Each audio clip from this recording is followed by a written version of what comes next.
Hello, hello. Yo. Hello? Hello. Good day. Hello. Hello. How's everyone doing? Aloha. Hello, hello. Hello, hello.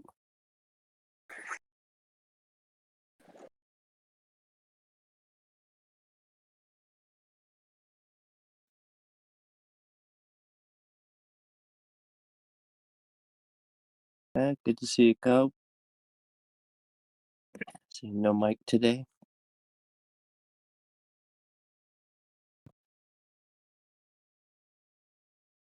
No mic today.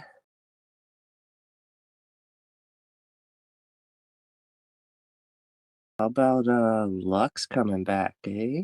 Eh? Do you know that, Bogey? I did not know that. Ooh, That's new knowledge to me. Yeah, boy. He's taking the rest of the week and weekend off, and he'll be back Monday. Nice. Yeah, it was good to That's talk to him great. the other day. Yeah, it was.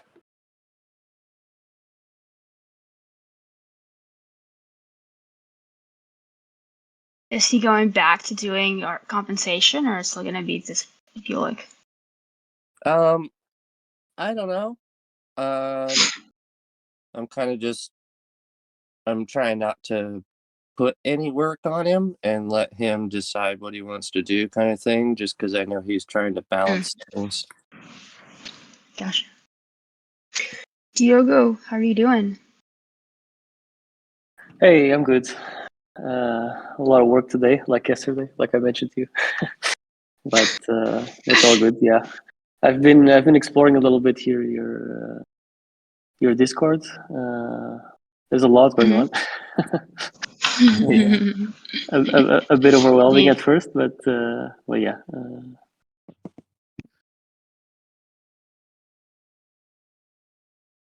Yeah. So the starting path is to go into signpost and then choose the emoji, and then go into Metasquare and introduce yourself.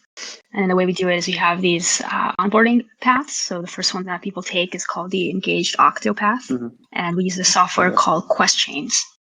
So once you complete it, you get different roles, and you also get an FT. So that's like the first step into becoming what we call player, metagame player. I see the link now. Yeah.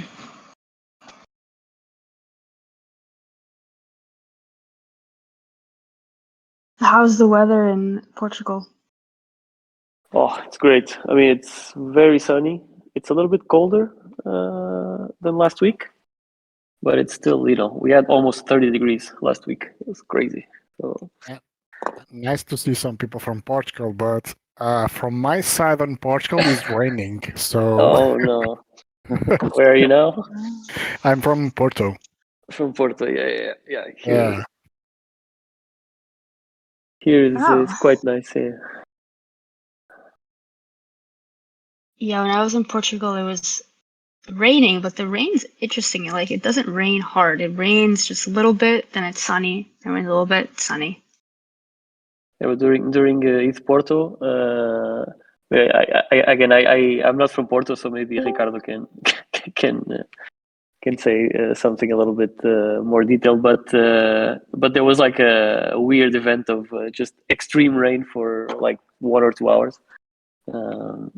Which was a bit strange. Yeah, But actually, there is a Portuguese saying that we have the 4 seasons in one day. So yeah, that was a good example. Yeah.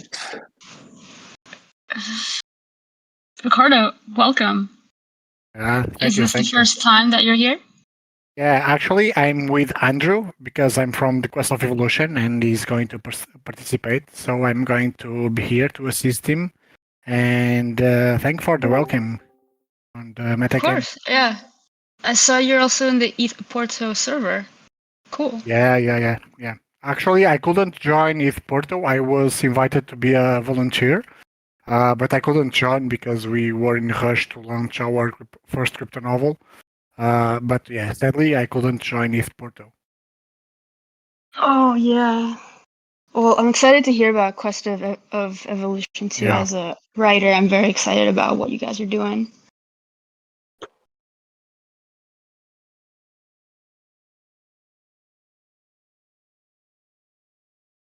Porto though was a lot of fun. I'm still trying to go through all of the pictures that I took and organize that, make sure that I have good memories to look at. How long were you here, Rika? I was in Porto for a few days, but I also went to Lisbon.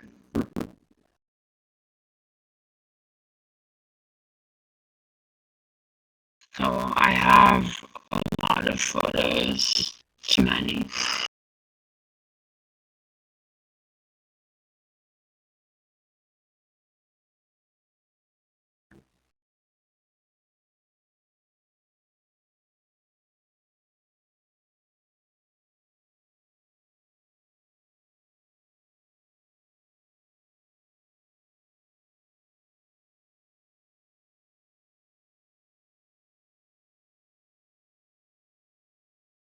It is Andrew. Oh yes, Andrew. Hey Andrew. Hey guys, sorry, I've been listening. I've just been making myself a tea because I'm in England, so I've fallen pretty hard into the religion of tea drinking. Um, but it's nice to be here. Nice to meet Good to meet everyone. you. Thanks for being here. Yeah, nice to meet you.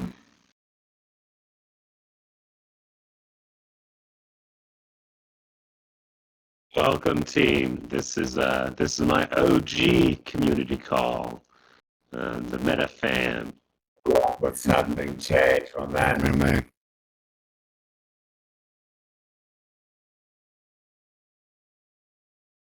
Just enjoying a rainy, beautiful day here in Georgia. That's all. Same in Yep. Tennessee. Second that. Hi, everyone. Hello.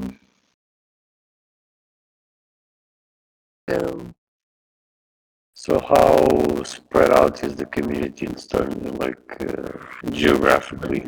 Are you guys mostly in the US? We're all over. We're mostly US and Europe. And actually, I'd South say our America. South American community has been building up a lot over the past year, too.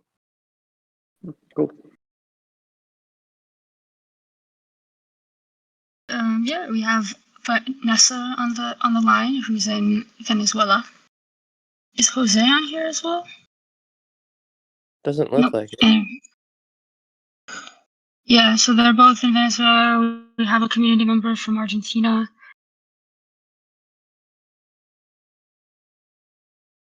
A couple of our founding members are from Croatia. Mm-hmm. A lot of our initial devs were from mostly Western Europe. And now I'd say most of our current active devs are from the US.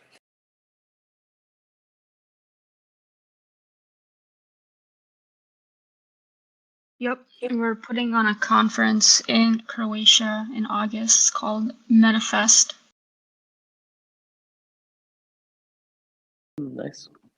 Which city? Hula. Hula. Oh, nice. Yeah, it's going to be at Punta Cristo Fort. Or Fort Punta Cristo.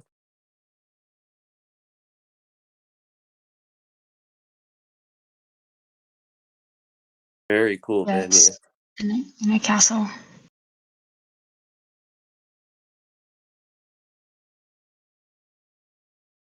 Metafest. Oh, surely.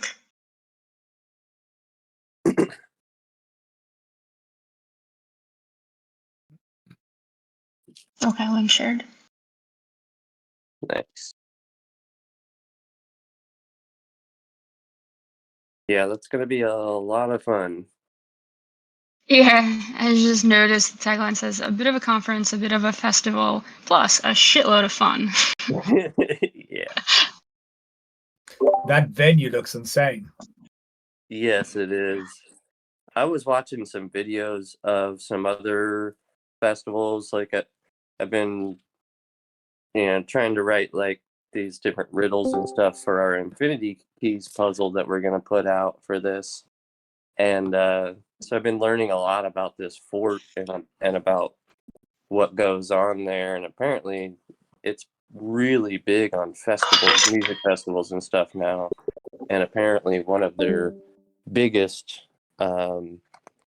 festivals, one of their biggest music festivals goes on there. Very cool.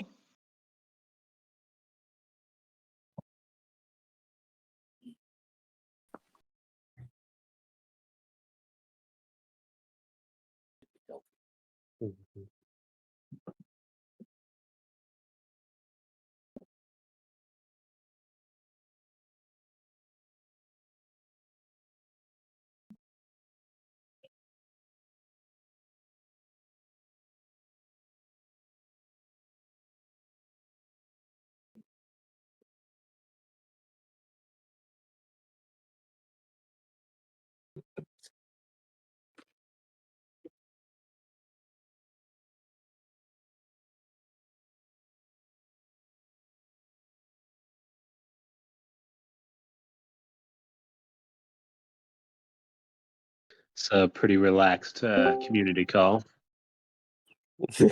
Yeah. I think all the rain probably doesn't help for us today. Yeah, it's making everybody all sleepy and tired.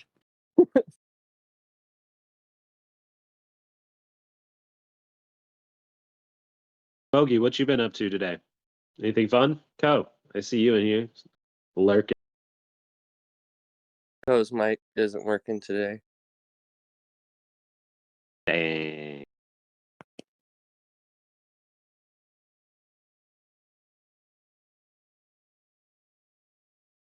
But he sounded excited about the call. He's in the tavern like a half hour early, like, woohoo, community call coming up. It's always bringing the vibes. I appreciate it, Co. Just switch mics. What's up, guys? Oh, there he is. Whoa! Get it. Somebody said relaxed community call? Come on. Everyone's in their head. Too much thinking. Totally. It's beautiful. You can probably go You ahead got and my get started. So, yeah, 15 let's past do the it. hour. Yeah, sure. Mm-hmm. And today our first guest is Diogo, is that right?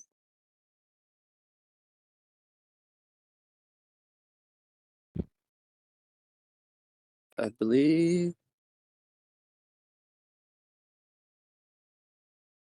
Let me double check. Diogo's on mute. Yeah, he is the first speaker. Okay, awesome. So Diogo is from Porto government, is that what it's called?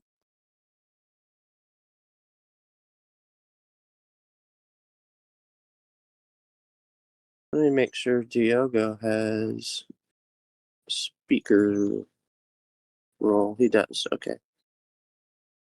Diogo, you're welcome to come off and mute if you're with us.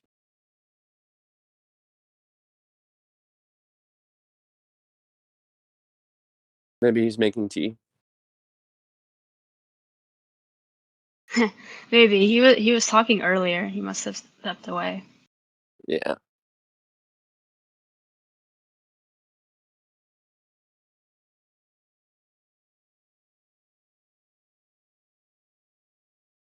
Let's give him like 60 seconds.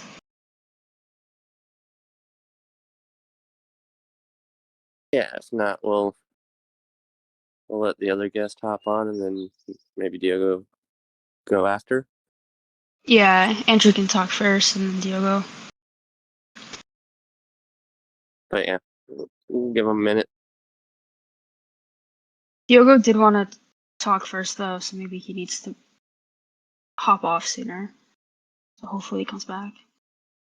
Well, maybe that's what's going on.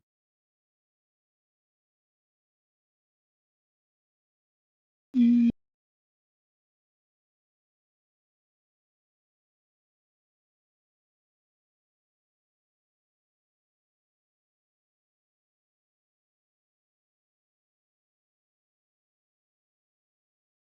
I'm a message on Twitter.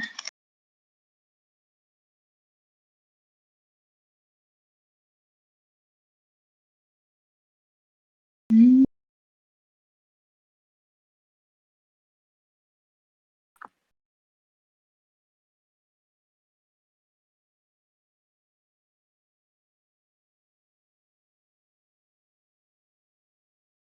He's off mute now. Diogo, are you there? Yeah, I just came back. Okay. Awesome. Hey. All right. So Diogo, you are from is it called Porto government? No, Portuguese. So it's the whole. Basically, I'm working in the Ministry of Science and Technology here in Portugal. Okay. So basically, part of the government that so many people in Web3 don't like, but yeah, I'm from the other side basically. But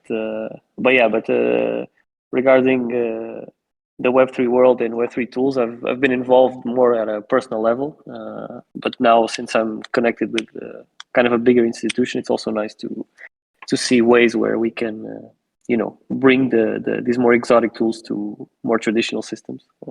That's kind of an interesting topic and something that I'm trying to figure out how to do more effectively. So Awesome. yeah. So yeah. No, So now I'm in Portugal. So located in Portugal. cool. So could you start with telling us a little bit about what you currently have been doing, like with the government and stuff like that, and then maybe tell us what you've been doing with Web3 and that as well? Yeah, sure. So in terms of work, so actually I'm before joining this position at government level, I was actually a scientific researcher. So this is partially one of the reasons why I started to be quite interested in DeSci, in decentralized science. So basically, my whole working career, let's say, I spent in the lab. So I was doing a lot of research in the fields of physics, a little bit of engineering also, and very connected with the semiconductor industry. Okay, so I was doing a lot of research connected to basically the future of chips, let's say, which is kind of a hot topic right now. But at the time, like 7-8 years ago, was something that was still a little bit not so popular. So yeah, so my interest in Web3 is kind of detached from that. I kind of joined by accident, just because I had a lot of friends working on it from almost the very beginning. But yeah, fortunately, I've been through all the crazes of DeFi summers and NFT crazes and everything. I've been connected to Web3 mostly as a user, not so much as a builder. But now that that I've seen some of these Web3 tools being brought to the playground of science, that's when the two things kind of clicked, and that's why I started to be kind of very interested in disseminating mostly these new tools that have been appearing surrounding DeSci, because and this is some of the topics that I wanted to talk about today, that the current scientific institutions are known to be quite broken, and everybody that works within these institutions knows about that. But they are so established that it's actually quite difficult to change them. So that's why I think a lot of these very innovative DeSci tools can bring something to the table, to kind of try to improve these systems. But of course, it's very difficult. I think we suffer a lot of problems with respect to DeFi, for example, because even though the tools are obviously very good and they correct problems that are very obvious, it's quite complicated to kind of install them in the traditional institutions, because okay, I don't want to get too ahead of what I wanted to say later, but this kind of issue of how do we make this more popular, right? And how do we use its advantages to just improve society in general? That's kind of something that I've been debating internally, and now trying to speak up a little bit about it, particularly regarding science. But I think this applies to everything that Web3 has been trying to do. So how do we bring this to the general public? It's been kind of a big question I've been trying to answer. Yeah, it sounds like a huge hurdle to tackle. What are some of the problems that you're trying to solve through utilizing Web3? Yeah, so basically, within the decentralized science community, that's what I've been paying more attention to. There's a lot of vectors where things have been going wrong for quite some time. So, for example, within the traditional institutions, we have the labs, okay, the laboratories where the researchers do their research.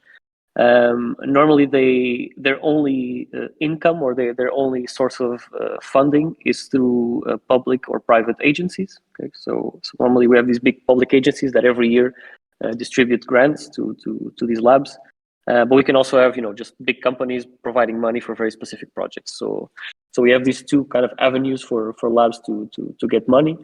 And then they have to basically manage this money to do a lot of things, and there's kind of a very disproportionate or disproportional money in, money out mechanics going on here. So, for example, labs, they right now they have to spend a lot of money on just equipment and maintaining that equipment and just maintaining the lab itself, which are things that can be very, very costly. Then you have the problem of the publishing. This is something that the community has been very vocal about, because researchers, their most important output is essentially to publish articles. Okay, this is basically what they do. You are considered to be a good researcher if you publish a lot of articles and you publish good articles. But right now, the publishing system is actually also quite broken, in the sense that the journals that are the ones that kind of publish these articles, they have this huge monopoly that they control. Where, just to give you a few examples, a researcher, creates a study, generates some like a very large quantity of data. They try to find a nice story to wrap this data into and to create like a cohesive article. They submit it to the journal, and it would make sense that the journal would pay the lab for this information, right? Because the lab is basically, they have all this work to make this study and make all these things come through. But at the end of the day, the labs have to pay the journal to publish their own research, which is kind of crazy, right? Because you're giving away your data, your ideas, your thought process, and then you still have to pay on top of that to the journal to publish your data, which makes absolutely no sense. But again, the system has been built this way, and people have just they were led to believe that this is how things work, and that's how they will always work. There's also a huge issue surrounding these journals that probably most of you, even if you're not in the scientific fields, you've probably heard of. The Natures and the Sciences and Cell and all these very big journals that publish these very high impact articles. They discovered that it's very profitable to create as many journals as possible, so that researchers have a lot of options to publish. And this is simply because they've created this model where not only researchers have to pay to submit to the journals, but they also have to pay to access the articles that other researchers are submitting. So as you can see, there's kind of two avenues where the journals have basically the whole power. So they collect money, they collect the data, and they collect fees for people to access their information. So the whole system is completely unbalanced right now, and this particular issue and the issue with the funding has been something that DeSci has been trying to tackle quite intensively in the last couple of years.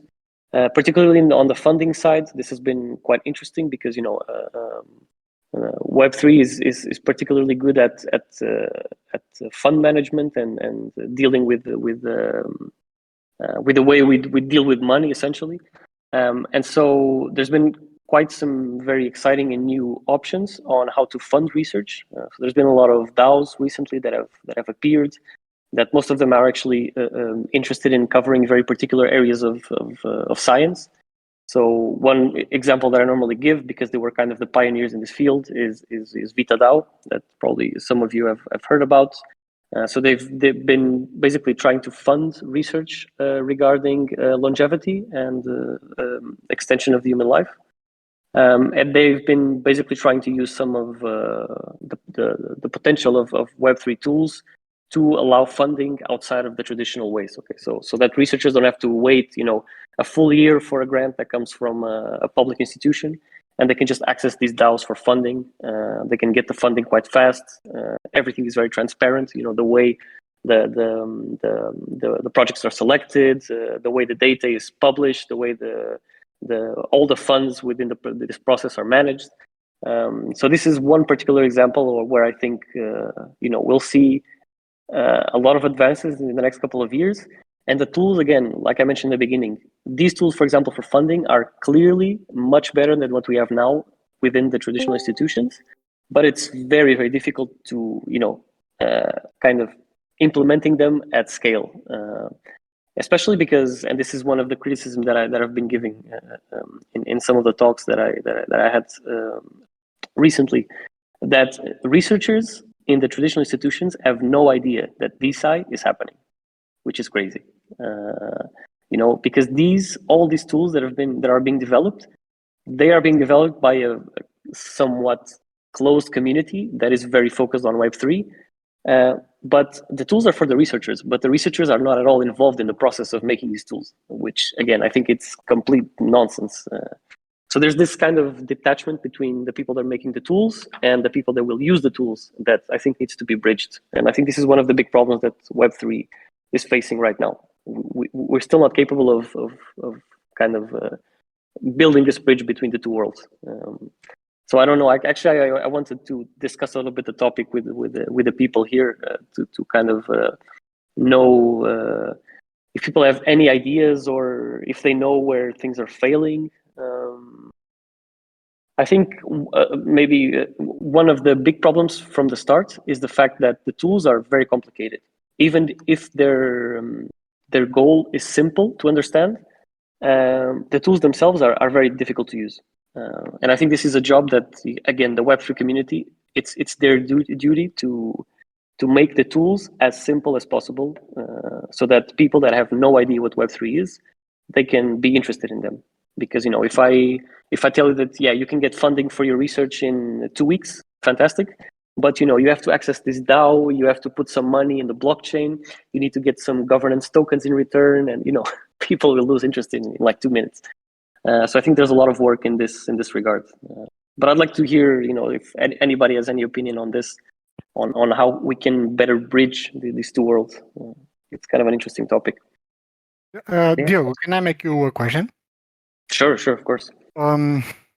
Actually, I'm kind of interesting and to know about the government willing to learn actually about Web3 and blockchain technology.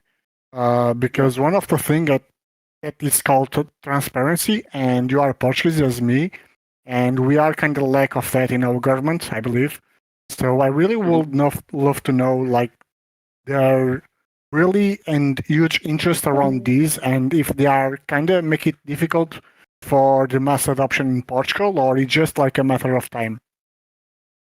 Yeah, so here, I have to be careful because with all these things, I have to speak as Diogo Vaz, not as the government, of course. But what I can tell you is that like most countries in Europe, I think we're just following European legislation.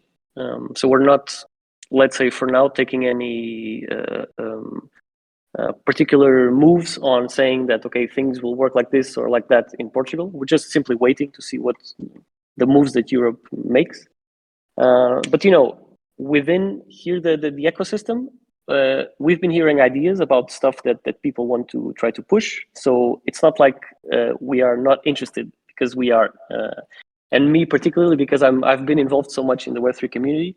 This is something that I really want to help to bring to the public, right, and to the public institutions. So I think I wouldn't say there is kind of a, like in some countries maybe, that there is kind of a pushback. This I've heard, for example, I don't know if we have anybody from Sweden here, but I just talked with somebody from Sweden this week, and they were telling me that the government is actually giving a lot of pushback, saying like that Web3 is like something bad that we can't control, and but I would say that our position, like many other European countries, is that at this point we're kind of we're watching. We're kind of waiting for the applications to be very good and very obviously good to kind of step in. So I think, yeah, I would say there is openness, but again, it's kind of this trying to bridge this idea, because I think right now the common people, let's say, and the Web3 community, they're too far apart still, and I think there needs to be some work from both sides to try to bridge these two worlds.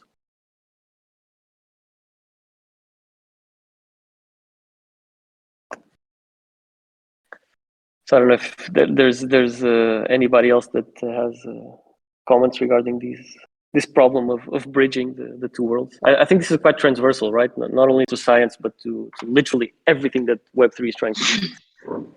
Yeah. Yeah. Actually, oh, sorry. Go ahead.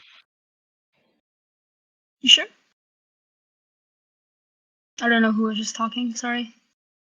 Go ahead, Rika. Oh, okay. Okay, Masashi, thank you.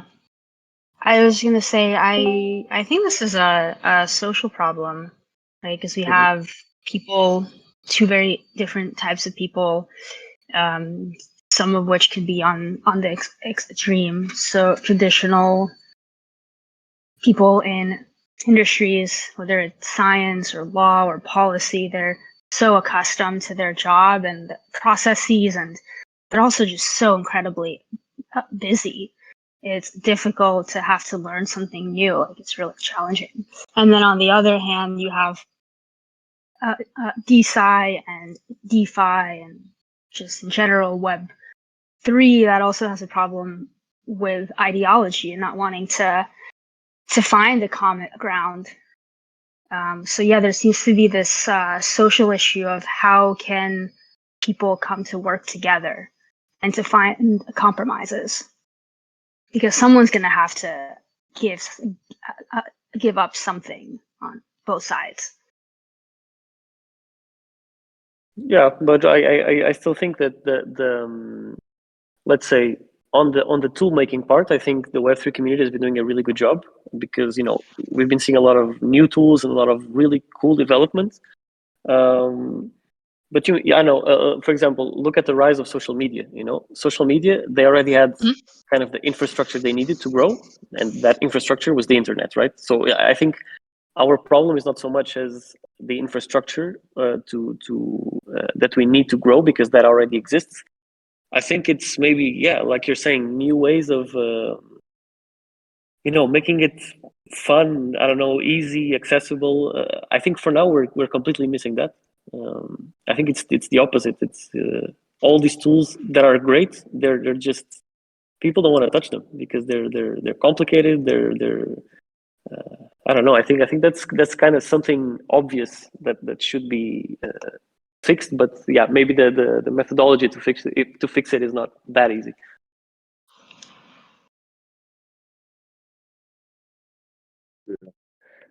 I wrote down a few of the problems that we were talking about solving: funding for labs coming from few private sources, publishing being monopolized, and journal submissions being monetized by third parties. I see direct, pretty simple solutions for a couple of these, but there's one of them that a lot of our guests and other people that we partner with, even some of our guilds, are also wanting to solve the issue of publishing being gated and monopolized in that way, and yet still, um, you know, preserving the quality of journal submissions and how the peer review process goes. And so I I've seen, some publishing platforms on Web3 that could be very helpful and useful, but I'm wondering if you're thinking about the same, if you're in the same place as I am at this point, where I think now we have enough um, scientific, health, medical, all sorts of high level publishing and journal groups that want to move away from this and are looking at Web3 as a solution. Do you think we should utilize some of these platforms that are already there, or is it time for us to go ahead and build our own platforms for this specific type of publishing of high-level journals? Yeah, I think this problem is kind of a double-edged sword, because what you were mentioning at the beginning, that a lot of the problems of even just the open source movement and the whole for example, publishing your articles on archive, and where you don't go through peer review, this has its dangers, of course, because I mean, normally established journals get attacked a lot, because and they kind of deserve it, because it's clear that they have the monopoly in their hands, but they still do a very important job. They are the ones that curate the works. They are the ones that at least manage the peer review and assure that the peer review is done correctly.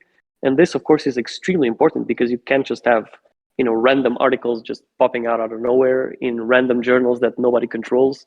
I think this is kind of the sweet spot that we still have to find, where I think for this particular purpose, that is science, too much openness can be actually detrimental, right? Because you need some rigor, and you need that science is done in a proper way. It can't be too open, but it can't be as close as it is now. So in terms of the like the platforms, I think it's a difficult answer to give, because again, I think a completely new platform will still be too open, in the sense that I'm afraid they will not have enough control and enough quality for it to be regarded as a trustworthy source.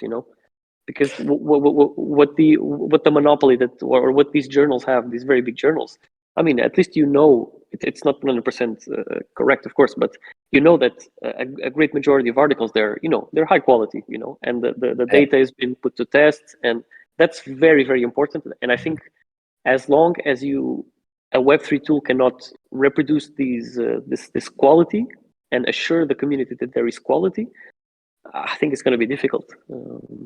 So yeah, this is a complicated matter. Yeah. Right. Yeah. The quality piece, I think it's very. I'm sorry, Masashi. I keep cutting you off.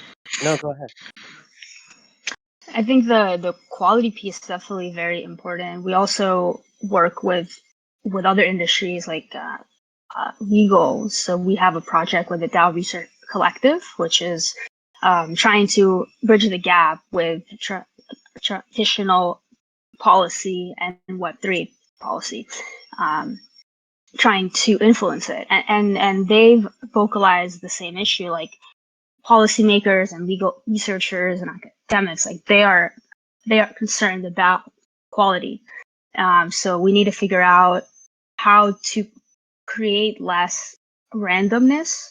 Like Web3 has so many random articles and info that gets released that's not reviewed.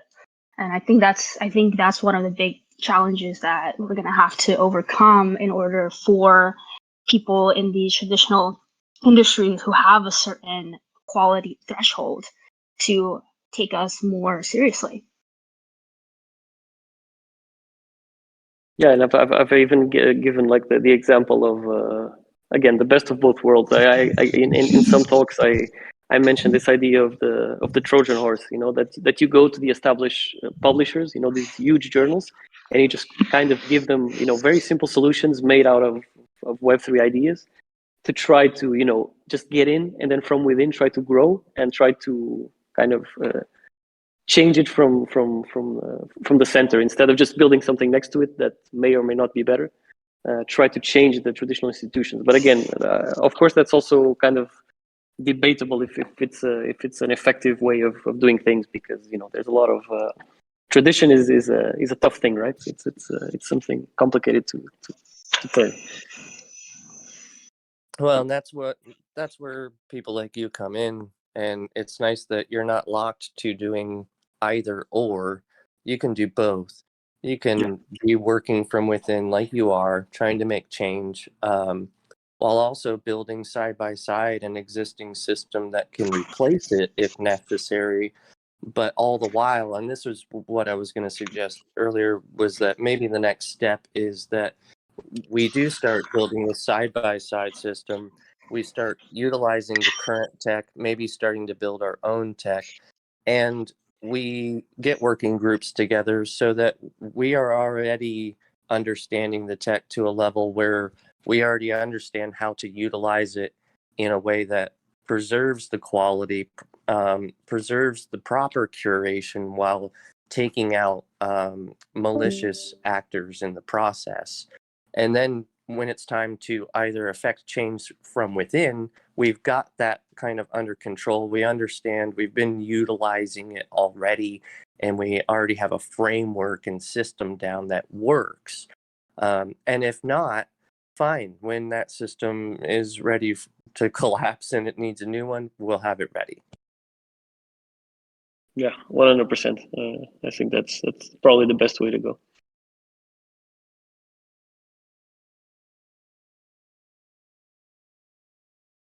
So does anyone have any other questions before we move on to our next guest? Or Diogo, do you have anything else you want to share before we move on? No, not really. I'm curious to hear about the next project also. So I'll just Awesome. stick by it. But thank you guys for having me. Any other questions though, anyone?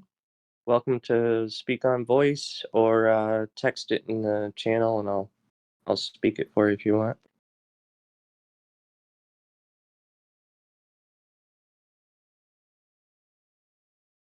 It doesn't look like it, but people are happy.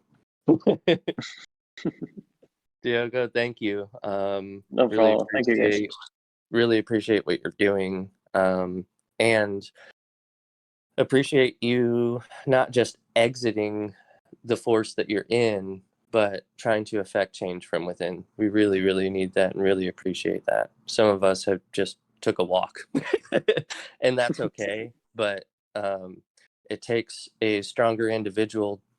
Well, I wouldn't say stronger. We're all strong in our own ways, but it takes a very strong individual to stand and fight and stay where you're at. So I appreciate that. Thank you. So, our next guest is it Ricardo? Are you speaking, or Andrew, or both? Or I'm here. I'll be speaking. all right, awesome. Well, great to have you here. Aperion has kind of been keying us in on your community lately. I'm actually the name of your community, sorry. Hey, yeah. So I'm known as Change over there. So kind of my Twitter handle over there. But yeah, they're essentially doing collaborative NFT and collaborative NFT rights. There's essentially 4 different players in every NFT, and that's going to be a music person, an artist, a writer, as well as a charity of those people's choice, which is, I think, super cool. But yeah, I'll go ahead and let Andrew talk. How about that? But I was going to say, it's also quite interesting, Diogo, after listening to what you said, because I think you might find the type of publishing tool that we have created might have quite a lot of impact in scientific communities. And I think we're actually working on a piece now with Epic Dylan from PageDAO around a philosophical essay that he wants to put out. And I think you'll find it really interesting. I can actually show you the project in a bit and explain in further detail. But just to speak to the community and address you all, firstly, thank you all for having me here and listening to our project. I know Perion has spoken very highly of you guys, and it's really a pleasure to be able to show you what we have built for the last year and a half. Basically, we are a multimedia collaborative platform. We allow creative people to jump in or participate in multimedia projects, and we reward them for their artistic input. We are launching our MVP, which is called Crypto Novels, on Monday. And basically, this is a right-to-earn model, which allows people, just a simple way of explaining it is that you can buy an NFT. Once you purchase an NFT, you can add a certain amount of words of text to the storyline of this NFT, sell it on again, pass the baton to the next person who wants to sort of contribute to that ongoing text. So you really create these living NFTs, metadata is updated on smart contracts, everything remains on chain. Once you contribute to the text, you also get rewarded not only with global royalties, but also with native tokens. I think the best thing is I can actually share my screen here. Is that all right with you guys if I share my screen and actually run you through a demo, show you how it works, and if anyone has any questions? Yeah, Cool. we'd love that. Sweet. So look, I'll give me a second and I'll show you. So everyone can see my screen, right? So Yeah. cool. So basically, we will list all our crypto novels on our website. This is where we're going to display and expose them. The idea is that we're going to have crypto novels of all genres, of all structures. Just because we call them crypto novels, don't be tricked. They're not going to follow the sort of structure and format of a novel. A lot of them will be writing projects that sort of induce lyric writing, poetry, journalism, memoirs, and a lot more. Just for the sake of the demo, I'm going to show you the actual novel that's going to launch this Monday. We'll go on sale on the Polygon network. Just to mention that we are multi-chain. We're a multi-chain project.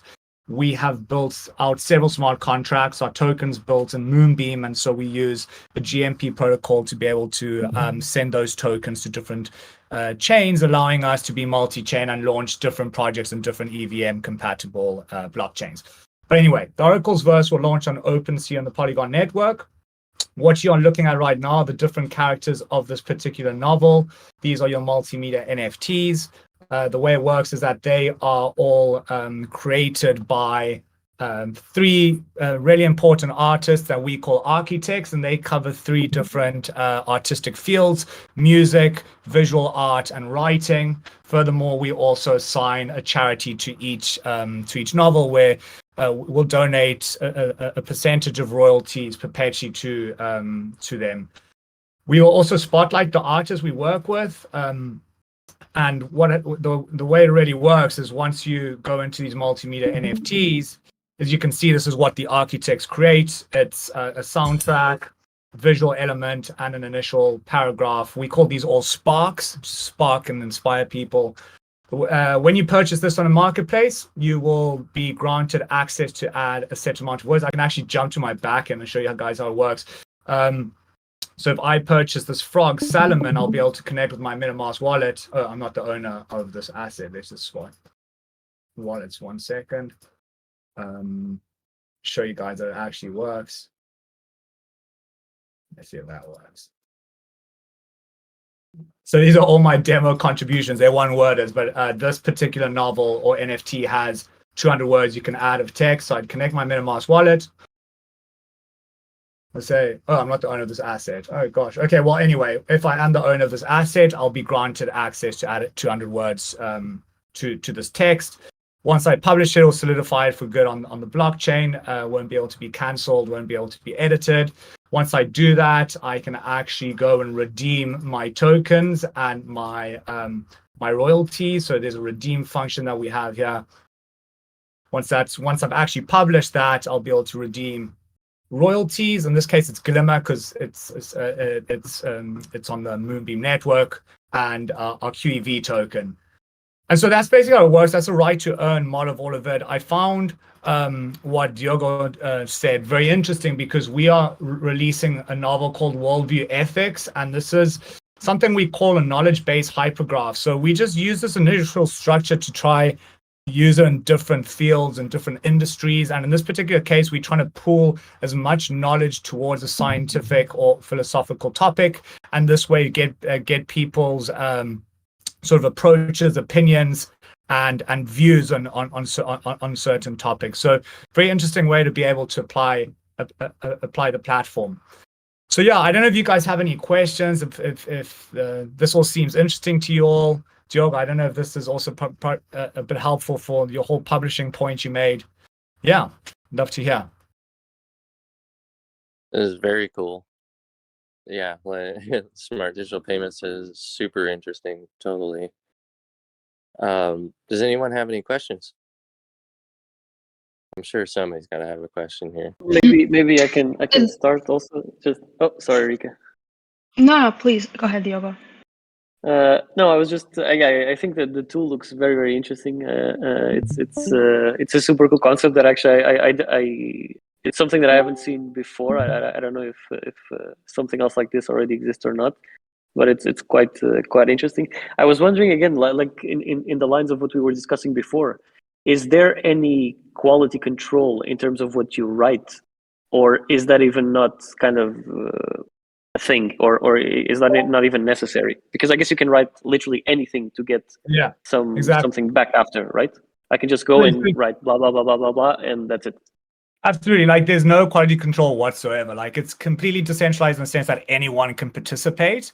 I think the only thing we really believe in is having skin in the game. So there's like a barrier to entry. You do have to purchase one of these NFTs. And I guess the NFT game is all about making money. So people will understand that the value behind making money in our ecosystem is quality, right? The higher the quality, the writing, the higher you'll probably be able to sell it off for. Hence, it will probably lead to good contributions. I see. Yeah, makes sense. Yeah, I guess because if you buy the NFT, there's no incentive to write rubbish. So. Exactly. Yeah. No, absolutely. And that's why, because you also want to earn royalties, you want to earn QEV tokens, and you want to sell it for a higher price than you bought it, right? So I think that whole concept of skin in the game incentivizes people to keep the quality pretty high. Plus, they're like very reduced collections at the moment. So as you see, there's only 6 NFT in the first collection. So that already has quite a big barrier to entry. Great. Thank you. Great. On the subject of quality, it makes me think about Substack, where anyone can create a Substack and email people with their blog. But if it's not quality, if it's not interesting, if it's not what people want to read about, just not good, then you will not get more followers. But it's the people who write like really, really quality blogs that have a lot of people who are following them.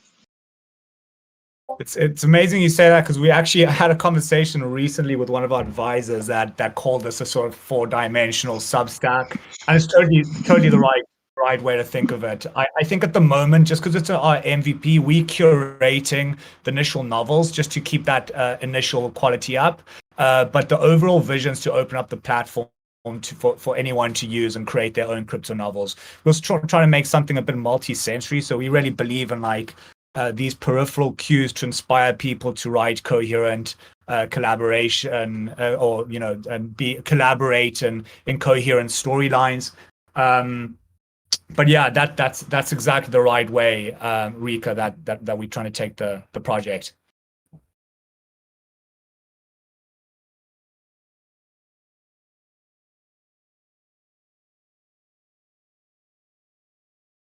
Yeah, I'm super interested in this novel that Dylan has written. So it's about cognitive science and machine learning. Did I see that correctly? Yeah. Yeah, exactly. So he wants to just sort of, how there's been this AI panic letter that's come out, and he wanted to cover that. And so it's really cool because it really allows us to be a bit dynamic and cover things that are very relevant, and so he wants to try cover that, and he's done like 2,000 words through his philosophical background, and using worldview ethics as the foundation to be able to write about this topic. The idea is to like be pretty provocative with the writing and have other people have opinions regarding the topic. So essentially, you're creating a platform for people to be opinionated and gather knowledge on a certain topic. Got a couple questions in the chat here. Smart Digital Payments, you're welcome to hop on and ask if you want. Otherwise, I'll ask for you.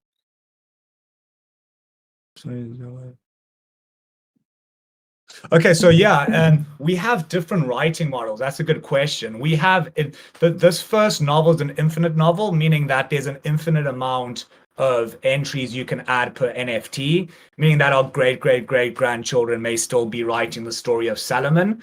But then we've also got a model which is a finite model, meaning that there's only a finite amount of entries per NFT. So call it, you can only add 10 entries of 200 words per NFT. So that incentivizes people to end the story and may even create a bit of sort of demand for that last entry.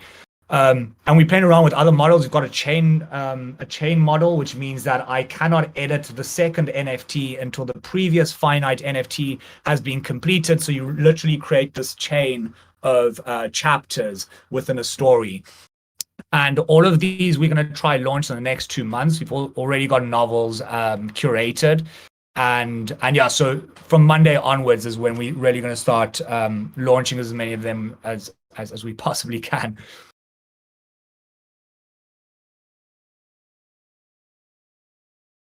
That's awesome. Thanks for answering that. I didn't have to ask. No worries. And good questions. I wonder, Andrew, did you ever have a chance to play with Make Lore when it was still live? No, I didn't get a chance. I've heard people speak about it, but I didn't get a chance to play with it. Oh man, it was one of my favorite storytelling protocols that came out, and I was told that the developer had just put it on hold to roll out version 2, but I'm afraid that I've been trying to get a hold of them because I really want to help them roll out version 2 because I just think it was an amazing platform. Kind of some similarities here to Make Lore, and I think you all would have a lot of fun together. Yeah, man, there's so many cool projects out there. Like, something awesome about Web3 is that every single one's so different, right? And everything from like tokenomics and like how one's able to gamify these projects is truly amazing. But yeah, I mean, I'd love to speak to Make Lore and see what sort of similarities and crossovers we may have. I think that'll be awesome. Yeah, another project I think would absolutely love this is the Loot projects. All the different subsidiary projects that have come out of Loot. There's major lore building. Has a whole lore building project came out of that as well.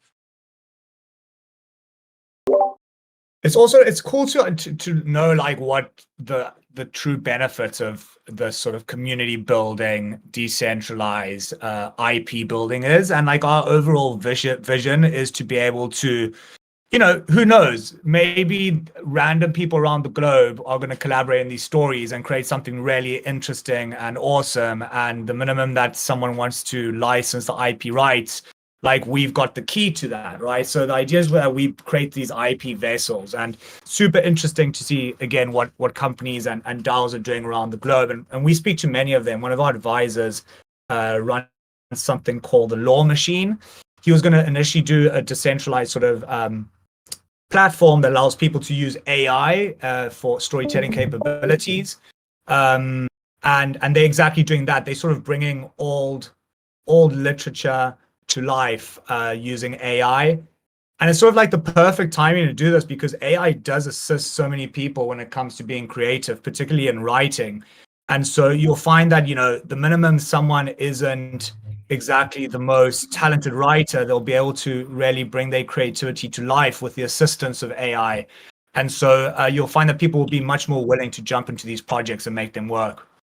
Oh yeah, that was one of the beauties of Make Lore, was that they were so early. You could, when you wrote the section of your story, it would, AI would generate a picture for the NFT for you, but you could also allow the AI to write part of your story with you.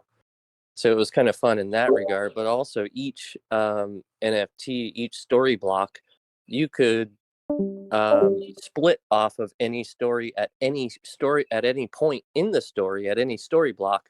So people would take one story and split it off in another direction at some point, and you could have multiple stories coming out of one story that started from maybe even just one single prompt. That's so cool. It's so cool how you can do that. Like we experimenting with all sorts of AI instruments, and like the ideal is that what we're really doing is creating like a prompt generator from people around the globe. So ideally people would be able to write in their contributions and it could animate the NFT, and where you will actually create this real living NFT.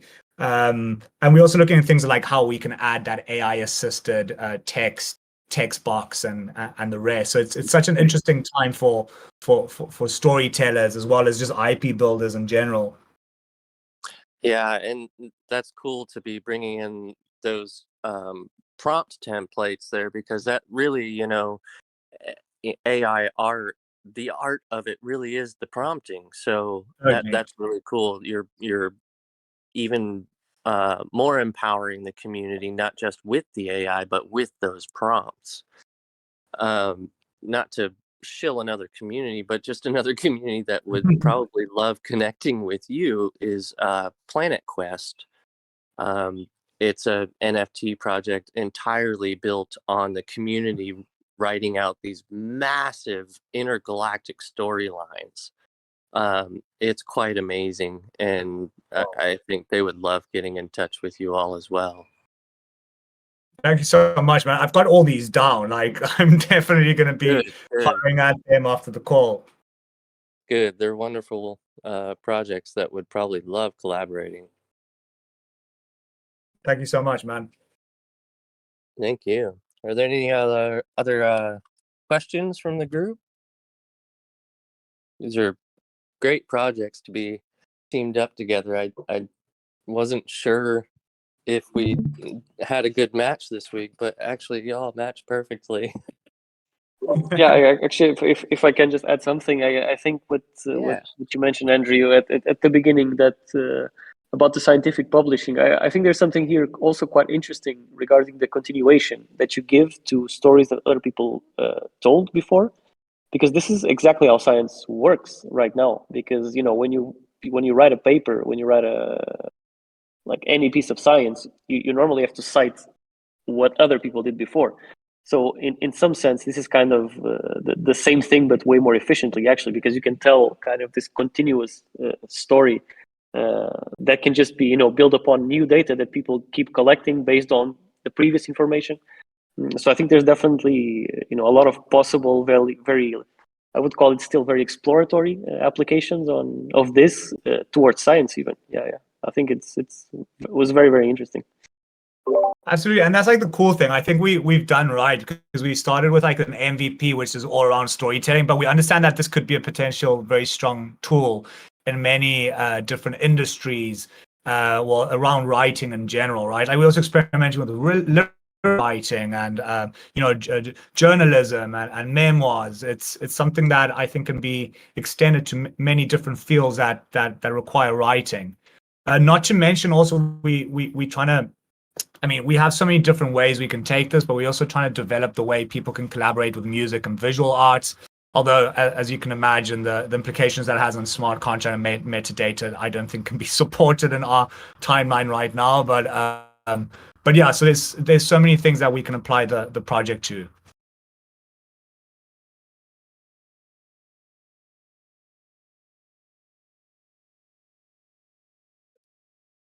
Very cool. Any other questions or comments? Or anything else you'd like to share, Andrew, before we end our community call? All good from my side, guys. If anyone needs any answers to your questions, please just don't hesitate to join our community, or even send me a DM or speak with a Perry. Happily answer any questions. And it was just lovely being here with you guys. Thank you for the invite. Yeah, thank Yeah. you for presenting. Thank you, Diogo, for being here and presenting as well. I'm going to be looking Thank you, guys. further into your projects.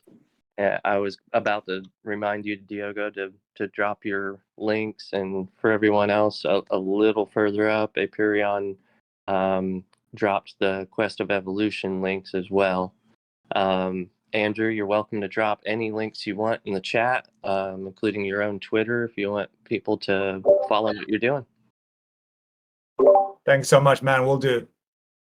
Yeah, I wanted to remind everyone just real quickly before you go that we do have a bot, the Yerba bot, set up over there in Quest of Evolution. And if you get to the end of the quests, which essentially just tell you about our first little launch there, you can get some free Kev tokens. And I'm the one who sends them out, so I'll recognize you. So go ahead and get in there, do the quests, and get yourself some Kev. Ooh, a little bit of alpha there.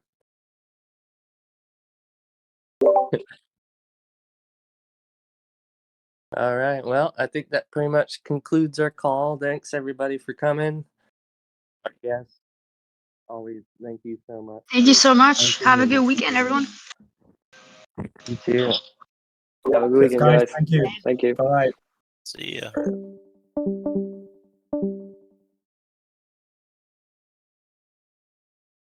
I like that emoji.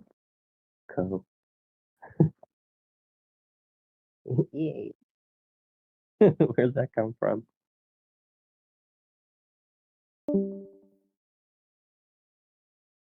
Not sure, but I will try and look. That was a blast, guys. Thank you for hosting Andrew. That was fun. Yeah. Thanks for bringing them in. That's a cool project, Dave. Thank you. We'll have to make sure that we send the video when we get it uploaded. We'll have to make sure we send it out to Epic Dylan. So We're showing you, bro. I've got We're one from showing you, Guild Dylan. XYZ. Sorry for interrupting. Is And it then from one Guild? Yeah. That's funny. Nice. And then I've got a Pepe clap from Furo Combo. Value DeFi, Wonderland. Man, Brothers. on my hacked wallet, I was like one of the first testers for a combo. Yeah, Furo Combo is pretty dope. Love Y'all have a that. great day. Catch You y'all all soon. too. Take care. Later.